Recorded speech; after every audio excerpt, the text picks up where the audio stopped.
My brothers and sisters, I want to tell you the truth. मेरे भाई और बहनों, मैं आपको सत्य बताना चाहता हूँ. You come here, you'll hear the truth. You'll get a scan as to why you are not growing spiritually much faster than you could have.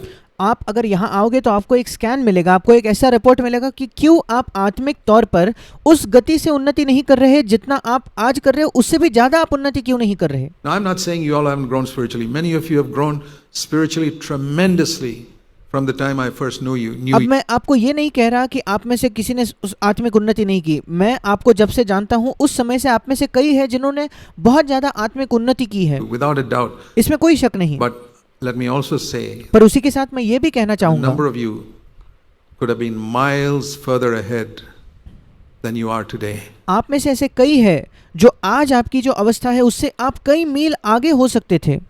Your growth could have been much more आपकी उन्नति बहुत ज्यादा हो सकती थी if you had been a little more sensitive to sin and allowed the Lord to rebuke you. अगर आप पाप के प्रति थोड़ा और संवेदनशील होते और प्रभु को अनुमति देते कि वो आपको डांटे, वो आपको सुधारे, Reprove you, आपको वो सुधारे, discipline you. आपको अनुशासित करे. You know that Old Testament psalm where it says, let the righteous smite me. It's like oil on my head. It's like, I think it's Psalm 141. पुराने नियम में एक भजन है, भजन 141, उसमें लिखा है कि धर्मी मुझे मारे या मुझे ताड़ना दे तो वो मेरे सिर पर तेल ठहरेगा. You let the righteous smite me. It's like anointing me with oil. मानो धर्मी जन अगर मुझे मारे तो ऐसा होगा कि उसने मेरे सिर पर तेल से मेरा अभिषेक किया है. You know, anointing with oil is the way people were blessed and anointed for service. और तेल से अभिषेक करना ये वो जरिया था पुराने नियम में जिसके अनुसार लोगों को नियुक्त किया जाता था, सेवकाई के लिए अभिषेक किया जाता था. So that's a great verse. In case you don't know it, I think you should know it. और ये एक अद्भुत वचन है, अगर आप नहीं जानते तो आपको इसे जानना चाहिए. Turn with me to the Psalms. मेरे साथ निकालिए भजन संहिता, Psalm 141 and verse 5. भजन 141 उसका 5वां वचन. If you don't know this verse, you must remember it all your life. अगर आप इस वचन को नहीं जानते तो आपको हमेशा अपने पूरे जिंदगी में इस वचन को याद रखना है. Let the righteous slap me on my face. वहां लिखा है धर्मी मुझको मारे तो, उसको आप ऐसे पढ़ सकते हो कि अगर धर्मी मुझे एक चाटा भी मारे तो, In kindness, and let him reprove me. वो अगर कृपा में मार रहा है तो, और वो मुझे ताड़ना दे, मतलब वो मुझे सुधारे या मुझे डांटे. It's like he's anointing me with oil. तो ये ऐसा है मानो वो मेरा सिर पर तेल से अभिषेक कर रहा है. Don't let my head refuse it. मेरा जो सिर है उसको इनकार न करे. I mean, if we said, brother, we want to appoint you as an elder now and we want to lay our hands on you and come here, we want to anoint you and अगर हम अब कहते कि भाई हम आपको एक अगुआ या एक प्राचीन के तौर पर नियुक्त करना चाहते हैं, आप यहाँ आइए, हम अपना सिर आपके हाथ पर रखकर आपको अभिषेक करना चाहते हैं, आपको नियुक्त करना चाहते हैं एक प्राचीन के तौर पर. oh, how many of us would rush forward for that? फिर उसके लिए हम में से कितने लोग आगे दौड़ कर जाते. But this is the same thing. पर यहाँ तो वही बात हो रही है, The same thing. बिल्कुल वही बात. Let the righteous smite me. कि धर्मी जन मुझे मारे या मुझे ताड़ना दे. Let not my head refuse it. मेरा सिर उससे इनकार न करे. Don't let me pull back. मैं वहां से पीछे नहीं हटना चाहता. Let me submit to that and say, मैं उसके प्रति समर्पित होना चाहता हूँ. do it, brother. और मैं कहना चाहता हूँ कि हाँ भाई ठीक है, आप कीजिए. I want to be an anointed person. मैं एक अभिषिक्त व्यक्ति होना चाहता हूँ. I have tried to follow that all my life. मैंने अपने पूरे जीवन भर इसका अनुसरण करने की कोशिश की है. I remember when I was a young man and मुझे याद है जब मैं एक जवान व्यक्ति था I was misunderstood in a church I used to attend. और जिस कलीसिया में मैं जाया करता था वहां मुझे गलत समझा गया. And some people falsely accused me to the older brothers and और कुछ लोगों ने प्राचीनों के पास जाकर मुझ पर झूठा आरोप लगाया, झूठा दोष लगाया. the result was I was not allowed to speak in that church. और परिणाम ये हुआ कि उस कलीसिया में मुझे प्रचार करने की अनुमति नहीं दी गई. Not for 1 or 2 Sundays. I used to speak every Sunday in that church. ऐसा नहीं कि एक या दो इतवार मैं कभी प्रचार करता था, उसी कलीसिया में मैं प्रति इतवार प्रचार किया करता था।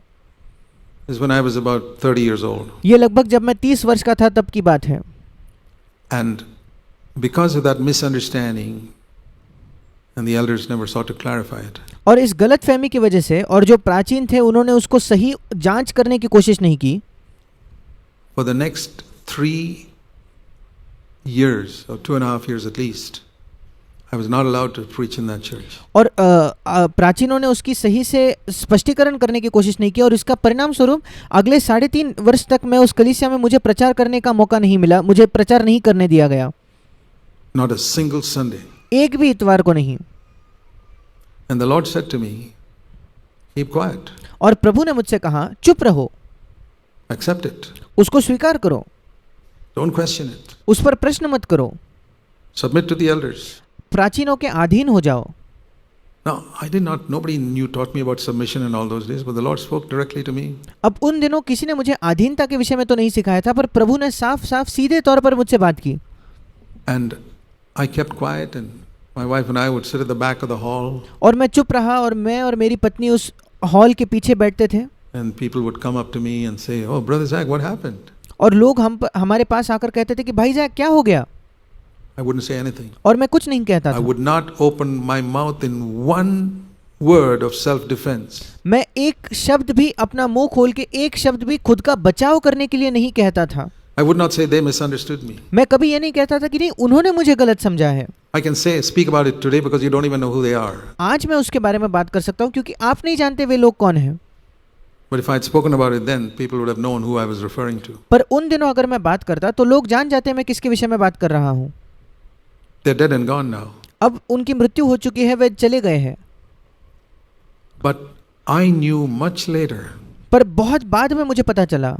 And after those 3 years, I left that place and I moved to Bangalore. और उन 3 वर्षों के बाद उस जगह को छोड़कर मैं यहाँ बैंगलोर में आ गया। Wasn't here. Otherwise, I would have still been sitting there. नहीं तो आज भी मैं वही बैठा रहता।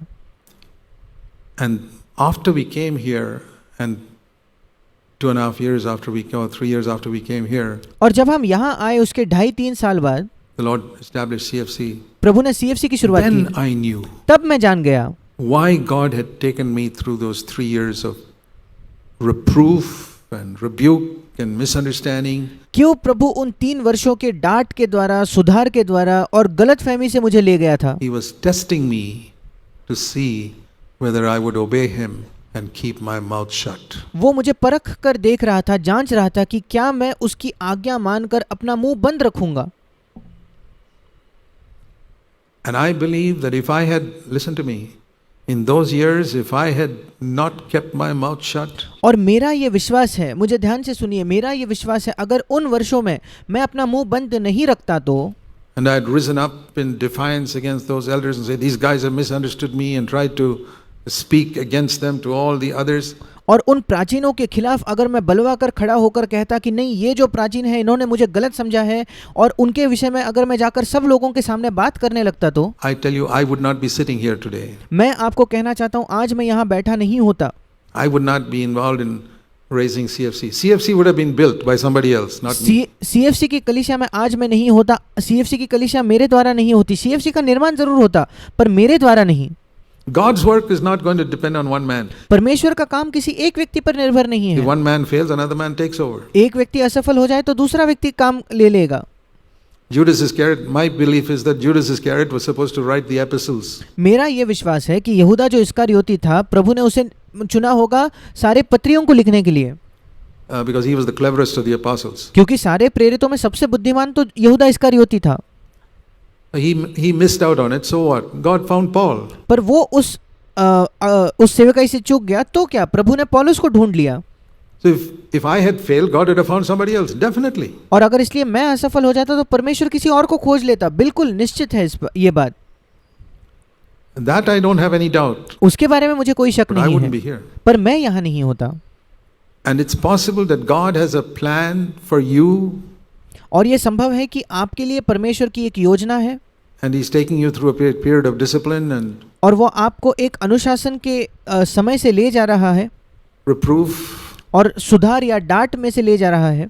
I'm talking to young people here. मैं जवान लोगों से यहाँ बात कर रहा हूँ, You don't accept it. और आप उसको अगर स्वीकार नहीं करोगे तो You're disturbed that somebody smote you, आप थोड़े विचलित हो जाते हो कि किसी ने आपको डांटा है, not physically, but या किसी ने आपको मारा है, शारीरिक तौर पर नहीं, in words that humiliated you, पर आपके लिए ऐसे शब्द इस्तेमाल किए जिससे आप अपमानित हुए, and you don't accept it. और अगर आप उसका स्वीकार न करो तो You're missing out on a ministry God has for you in the future. फिर आप एक सेवकाई से चूक रहे हो जो सेवकाई आपके लिए परमेश्वर ने भविष्य में रखी है। Now, I'm not saying that you should accept it for the sake of a ministry. That's pretty selfish. अब मैं ये नहीं कह रहा कि आप सुधार को केवल इसलिए स्वीकार करो क्योंकि आगे जाकर आपको सेवकाई मिले, नहीं, ये बहुत ही स्वार्थी होगा। But because God is knocking at the door of your heart. पर इस वजह से क्योंकि परमेश्वर आपके हृदय के दरवाजे पर खटखटा रहा है। As many as I love, I rebuke, जितनों से मैं प्रेम करता हूँ उन्हें मैं सुधारता हूँ, डांटता I हूँ, discipline. उनको अनुशासित करता हूँ। That is the way I'm knocking at the door of your heart. Did you ever connect those two verses together? Revelation 3:19 and 20. इसी प्रकार मैं आपके हृदय पर खटखटा रहा हूँ। क्या आपने प्रकाशित वाक्य 3:19 और 20 वचन के बीच के संबंध को देखा है, उनको जोड़कर देखा है? That is the meaning. वही तो मतलब है।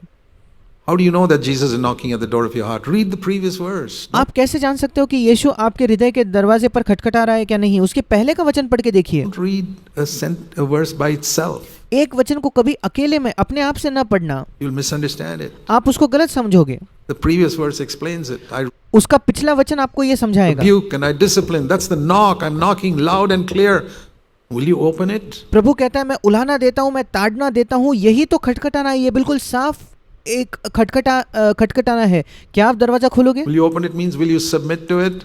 क्या आप दरवाजा खोलोगे? इसका क्या मतलब है? क्या आप उस उलाहना या ताड़ना के प्रति अधीन हो Will जाओगे? you accept it? क्या आप उसको स्वीकार करोगे Or will you reject it and say, या आप उसका इनकार कर no, दोगे? no. ये कहते हुए नहीं नहीं नहीं। Then you wonder why is the Lord not near to me? और फिर आप सोचते हो कि प्रभु मेरे निकट क्यों नहीं है, वो मेरे पास क्यों नहीं है, Why doesn't he come and sup with me? वो आकर मेरे साथ भोजन क्यों नहीं कर रहा? Because you don't accept his correction. क्योंकि उसका जो सुधार है उसको आप स्वीकार ही नहीं करते। And those of you who have come here regularly through the years, I'm sure many a time और आप में से जो लोग यहाँ कई वर्षों से आए हो, मैं निश्चित हूँ कि कई you bar have heard the Lord knocking at the door of your heart on a Sunday morning. आपने इतवार के दिन सुबह को प्रभु को अपने हृदय के दरवाजे पर खटखटाते हुए सुना होगा। Somebody wrote an email to me last week पिछले हफ्ते किसी ने मुझे एक ईमेल लिखकर बताया, saying to CFC, सीएफसी को एक ईमेल लिखा था, why doesn't Brother Zach give us more milk? It's always meat, meat, meat, meat. भाई जैक जो है वो हमें ज़्यादा दूध क्यों नहीं देते, हमेशा मांस मांस मांस ही क्यों होता है? We need some milk. हमें थोड़े दूध की भी आवश्यकता है। So some other brother was replying. I told him, please reply to him saying there are hundreds of thousands of milkmen distributing milk all over. और कोई भाई उनको उत्तर दे रहे थे, तो मैंने उन भाई से कहा कि उनको उत्तर देकर बताइए, बहुत हजारों लाखों ऐसे दूध वाले हैं जो दूध हर जगह बांट रहे हैं। You don't have to go to Brother Zach for that. उसके लिए दूध पाने के लिए आपको भाई जैक के पास जाने की आवश्यकता नहीं। But if you want to go, please read Good Foundation and Purpose of Failure. There's some milk also in our literature. पर अगर आप चाहते ही हो दूध, तो हमारे भी किताबों में थोड़ा सा दूध जैसी चीज़ें हैं, जैसे असफलता का उद्देश्य या एक अच्छी नींव, ऐसी किताबें हैं। But the great need is what Paul said to Timothy. पर जो महत्वपूर्ण आवश्यकता है, आज की जो ज़रूरत है, वो ये है जो पौलुस ने तिमुथियुस से कहा। The time will come, 2 Timothy 4. पौलुस ने तिमुथियुस से कहा था, एक ऐसा समय आएगा, दूसरे तिमुथियुस उसके 4 अध्याय में, when they will not want to hear hygienic words that leads to godliness. जब वे सत्य के शब्द या स्वास्थ्य के शब्द नहीं सुनना चाहेंगे जो उनको ईश्वरीयता की ओर ले जाएंगे। They will heap to themselves these hundreds of thousands of milkmen, teachers who will just tickle their ears. वे अपने आप के लिए ये हजारों 100 ऐसे शिक्षक ले लेंगे, दूध वाले रखेंगे, जो उनके कानों को बस खुजलाते हैं, आसान आसान संदेश देकर या दूध वाले संदेश देकर। And Paul told Timothy, reprove, rebuke, when you feel like it and when you don't feel like it. और पौलुस ने कहा, इसी वजह से तू डांट, तू सुधार, जब तुझे इच्छा हो, जब तेरी चाहत ना हो तब You भी। read it for yourself in 2 Timothy 4. आप खुद इसको इन वचनों को पढ़ सकते हो, 2 तीमुथियुस उसके 4 अध्याय में, Because the time will come when people will not want to listen to it. क्योंकि एक ऐसा समय आएगा जब लोग उसको सुनना नहीं चाहेंगे। We are living in those times. हम उन दिनों में जी रहे हैं।